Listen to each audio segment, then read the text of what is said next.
I mean, I think what's been happening to Greece has been just, it sums it all up, I think, for those of us who have been involved in the anti-capitalist movement for more than 15 years or so. The idea of the International Monetary Fund telling the European Union that their bailout terms are too strict. I mean, I don't know. That,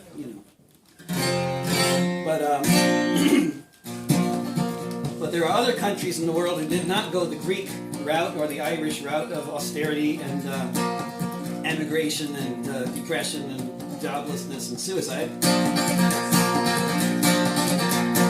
Iceland is an island with 500,000 or so Vikings, mostly known for volcanoes, hot springs and fishing, known for its welfare state for being good and socialistic. Certainly not known for being corrupt or nepotistic, but in the USA and Europe, when they were deregulating banks, Iceland's politicians took bribes and joined their ranks. Soon you had a situation one would think just couldn't be. A bank whose debt was worth 10 times the country's GDP. When Wall Street imploded, sure enough it spread. Banks all over the world were floating in the red. All over the world, governments made the plan to cut spending and raise taxes on the working woman and working man.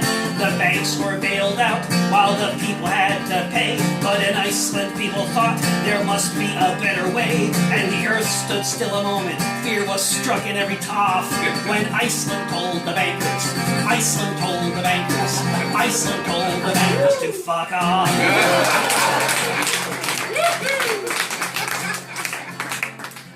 Folks were in the streets in Reykjavik and just couldn't be ignored.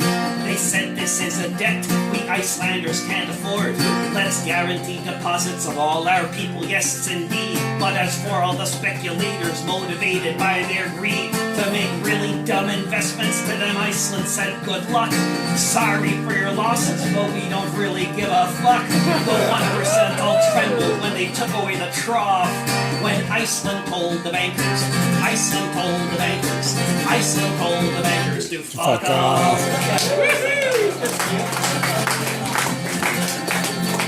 The UK called them terrorists, said we cannot let this stand. Who do these peacenik blondes think they are in Iceland?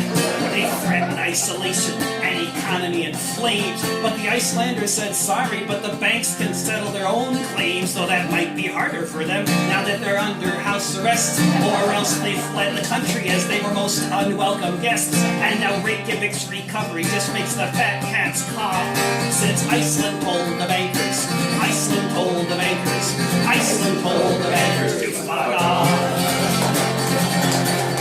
If you haven't heard of this example, perhaps there's a reason why. The owners of the world don't want this kind of shit to fly. They say we all must pay up in this shakedown by the mob if we can't afford to pay the rent because we don't have a job. They say it's not their problem. If we're forever shackled by their debt, we must save the 1% from the fate they should have met. But there is an alternative, though it makes the fat cats cough. Since Iceland told the bankers, Iceland told the bankers, Iceland told the bankers to fuck off.